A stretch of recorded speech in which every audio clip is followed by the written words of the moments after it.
ഇപ്പോഴും ഒരു വാക്യം നമുക്ക് ധ്യാനിക്കാം.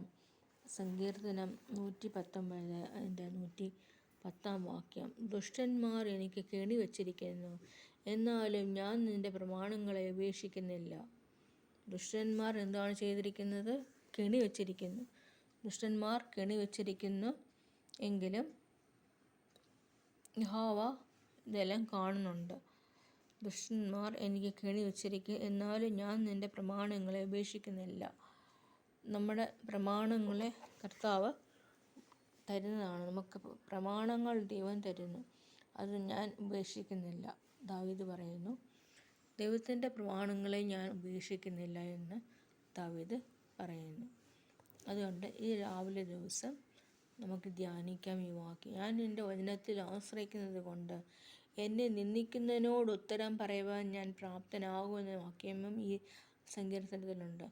ഈ സങ്കീർത്തനം 119 സങ്കീർത്തനത്തിൽ അതിന് തക്ക സമയത്ത് പറയുന്ന വാക്ക് എത്ര നല്ലത്.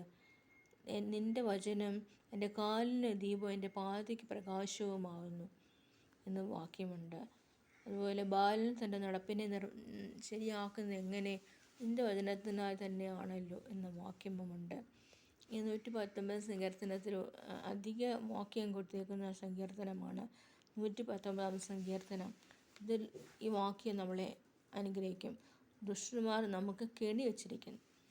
ദുഷ്ടന്മാർ നമ്മൾ ലോകത്ത് ജീവിക്കാൻ പറ്റാത്ത സ്ഥിതിയിൽ കൊണ്ടെത്തിക്കുന്ന ദുഷ്ടന്മാർ അവർക്ക് ജീവിക്കാം, പക്ഷെ മറ്റുള്ള ആരും ജീവിക്കണ്ട. അവർക്ക് ജീവിക്കാം, അവർക്ക് ആനന്ദിക്കാം, അവർക്ക് എല്ലാം സക്സസ് ഉണ്ടാകാം. പക്ഷെ മറ്റുള്ളവർക്ക്, പാവപ്പെട്ടവർക്ക് അത് പറ്റത്തില്ല, അത് നടക്കത്തില്ല എന്ന് പറഞ്ഞുകൊണ്ട് ഇരിക്കുന്ന ചില കൂട്ടർ, അവരെ ദുഷ്ടന്മാർ എന്നാണ് അവർക്ക് പേര് കൊടുക്കുന്നത്. ആ ദുഷ്ടന്മാരുടെ കൂട്ടത്തിൽ നാം പോകുവാൻ ഒരിക്കലും കർത്താവ് സമ്മതിക്കത്തില്ല. ദുഷ്ടന്മാരുടെ ആലോചന നടക്കാതെ, പാപികളുടെ വഴി നിൽക്കാതെ, പരിഹാസികളുടെ ഇരിപ്പിടത്തിലിരിക്കാതെ യഹോവയുടെ ന്യായപ്രമാണം രാപ്പകൽ ധ്യാനിക്കുന്നവൻ ഭാഗ്യവാൻ. എൻ്റെ മുൻപിൽ ദുഷ്ടനിരിക്കുമ്പോൾ എൻ്റെ വായ് ഞാൻ കടിഞ്ഞാണിടുമെന്ന് ഞാൻ പറയുന്നു.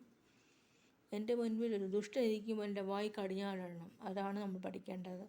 ഒരു ദുഷ്ടൻ നമ്മുടെ മുമ്പിൽ വന്ന് നിൽക്കുകയാണെങ്കിൽ ഒന്നും മിണ്ടണ്ട, നമ്മുടെ വായ് കടിഞ്ഞാണിടുക. അതുപോലെ യഹോവയെ സ്നേഹിക്കുന്നവർക്ക് ഒരുക്കിയിട്ടുള്ള ഒരു കണ്ണ് കണ്ടിട്ടില്ല, ഒരു ചെവി കേട്ടിട്ടില്ല, ഒരു മനുഷ്യൻ്റെ ഹൃദയത്തിൽ തോന്നിയിട്ടുമില്ല. അതാണ് വാക്യം. യഹോവയെ സ്നേഹിക്കുന്നവർക്ക് ഒരുക്കിയിട്ടുള്ള ഒരു കണ്ണ് കണ്ടിട്ടില്ല, ഒരു ചെവി കേട്ടിട്ടില്ല, ഒരു മനുഷ്യൻ്റെ ഹൃദയത്തിൽ തോന്നിയിട്ടുമില്ല. എത്ര നല്ല വാക്യം. ഈ വാക്യം രാവിലെ ദിവസം നമുക്ക് ധ്യാനിക്കാം. ദുഷ്ടന്മാർ കെണി വച്ചിരിക്കാം, പക്ഷേ ദൈവം അതിൽ നിന്നെല്ലാം ആ കുടുക്കലിൻ്റെ അവസ്ഥയിൽ നിന്നും വിടുവിക്കുന്ന കർത്താവ്. കുഴി കുഴിക്കുന്നവൻ കുഴിയിൽ വീഴും. ആകവേ നമ്മൾ ഭാരപ്പെടേണ്ട, കർത്താവിനെ ആശ്രയിക്കാം. ആമേൻ, ആമേൻ.